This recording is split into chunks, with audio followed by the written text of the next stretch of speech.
طاعت جس سے اللہ کی معصیت لازم آتی ہو، شرک۔ لا طاعت لمخلوق فی معصیت الخالق، مخلوق میں سے کسی کی اطاعت نہیں ہوگی کہ اس معاملے میں جس میں خالق کی معصیت لازم آ رہی۔ ہاں، خالق کے احکام کے اندر والدین کا حکم بھی مانو، اطاعت کرو، اساتذہ کا حکم مانو، کسی اور کو اپنا لیڈر مانا ہے اس کا حکم مانو، لیکن ناٹ بیونڈ، وہ جو سرکل ہے کتاب و سنت کا، اس سے باہر نہیں۔ لا طاعت لمخلوق فی معصیت الخالق، یہ آپ الجبرے کے فارمولے کے طور پر اپنے سامنے رکھیے۔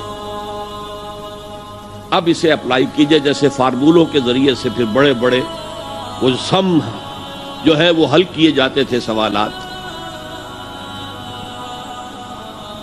صبح کا وقت ہے، آنکھ بھی کھلی ہے، کوئی اذان کی آواز بھی کان میں آئی ہے، آپ کا نفس کہتا ہے ابھی سو جی۔ آپ نے اپنی چادر یا کمبل کو درست کیا اور کروٹ لی اور سو گئے۔ یہ کیا ہے؟ آپ نے کس کا حکم پیچھے پھینکا اور کس کا حکم مانا؟ اللہ کے حکم کو پیچھے پھینک دیا، نفس کے حکم کو آگے رکھا۔ یہ شرک، اس شرک کو جاننے والے بہت کم ہیں۔ مولانا روم نے خوب کہا تھا، نفس ما ہم کم ترس فرعون نیست لیکن اورعون ایراعون نیست۔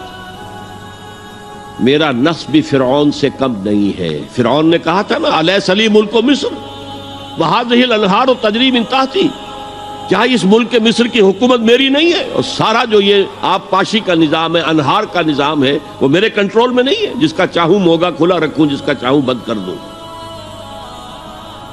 یہ تھا خدائی کا دعویٰ، انا ربکم الاعلی۔ تو مولانا روم کہتے ہیں میرا نفس بھی اس سے کمتر نہیں ہے۔ وہ کہتا یہ جسم میرا ہے، اس پر میرا حکم چلے گا، میں نہیں جانتا کون اللہ کون رسول، کیا حرام کیا حلال۔ تو فرعون سے کم تو نہیں ہے میرا نفس، لیکن اورعون اس کی بہت مدد تھی، فوج تھی، لاؤ لشکر تھا، تو اس نے زبان سے بھی کہہ دیا کھل کر انا ربکم الاعلی۔ میں مسکین ہوں، غریب ہوں، میرے پاس کوئی طاقت نہیں ہے، میں زبان سے تو کچھ نہیں کہہ سکتا، اندر سے میرا نفس یہی کہتا۔ یہ نفس کی حکومت قرآن کہتا ہے، میں حیران ہوتا ہوں، دو جگہ یہ مضمون آیا ہے، ارأیت من اتخذ الہہ ہواہ افانت تکون علیہ وکیلا۔ اے نبی تم نے دیکھا اس شخص کو، اس کے حال پر غور کیا جس نے اپنی خواہش نفس کو اپنا الہ بنا لیا ہے۔ اللہ اکبر، الہ، لا الہ الا اللہ، کلمہ توحید کا مرکزی لفظ یہاں آ رہا ہے، من اتخذ الہہ ہواہ، جس نے اپنی خواہش نفس کو اپنا معبود بنا لیا، الہ بنا لیا۔ افانت تکون علیہ وکیلا، کیا آپ ایسے شخص کی کوئی ذمہ داری لے سکتے ہیں؟ سود حرام ہوا کرے جی، حرام ورام، ہمارا دھندا جو ہے وہ آگے بڑھ نہیں سکتا، تو اللہ کے حکم کو پیچھے ڈالا، نفس کے تقاضے کو آگے رکھا۔ کون معبود ہے آپ کا؟ نام عبداللہ رکھیے، نام عبد الرحمن رکھیے، ہے عبد النفس، نفس کے بندے، نفس کے غلام۔ یہ میں نے یوں سمجھئے کہ جیسے میں نے ہجرت اور جہاد کی ڈیفینیشنز کی تھی۔ ہجرت کا بیس کیا ہے؟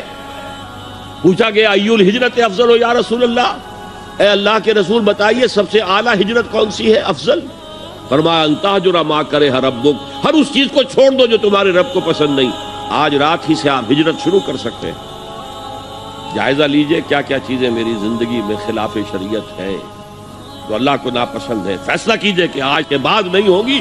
ہجرت شروع ہو گئی، افضل الہجرہ، سب سے افضل ہجرت شروع ہو گئی۔ لیکن ٹاپ پر لے جائیے تو یہ ہجرت جب اللہ کے دین کو قائم کرنے کی جدوجہد اس مرحلے پر آ جائے کہ اب باطل کے ساتھ ٹکراؤ ہے اور اب چاہیے کہ ساری قوت ایک مرکز پر جمع ہو جائے، ہجرت فرض کر دی گئی، وہ ہجرت گھر بار چھوڑ کر، اہل و عیال کو چھوڑ کر، اور مکے کے بھیڑیوں کے رحم و کرم پر چھوڑ کر اپنے گھر والوں کو جو لوگ ہجرت کر کے آئے، حکم تھا۔ ہجرت مدینہ فرض تھی، ہجرت حبشہ فرض نہیں تھی، صرف اجازت تھی کہ جن سے سختیاں نہیں جھیلی جا رہی مزید وہ چلے جائیں۔ تو ہجرت کا یہ ابتدائی نقطہ، انتہا یہ جہاد، المجاہد من جاہد نفسہ، جہاد تو یہاں سے شروع ہو گیا، اپنے نفس کے خلاف جہاد کرنا۔ صبح نفس نے کہا ابھی سو جاؤ، آپ نے نفس کی بات کو رد کیا، اپنا کمبل اٹھا کے پھینکا، اٹھے، وضو کیا، نماز کے لیے آپ مسجد چل دیے، آپ نے جہاد کیا نفس کے خلاف۔ یہ افضل الجہاد ہے، اور سب سے چوٹی اوپر یہ ہے کہ جب وہ حق و باطل کی جنگ ہو تو جان ہتھیلی پر رکھ کر میدان میں حاضر ہو جاؤ۔ الحلقات تحفظني بآيات من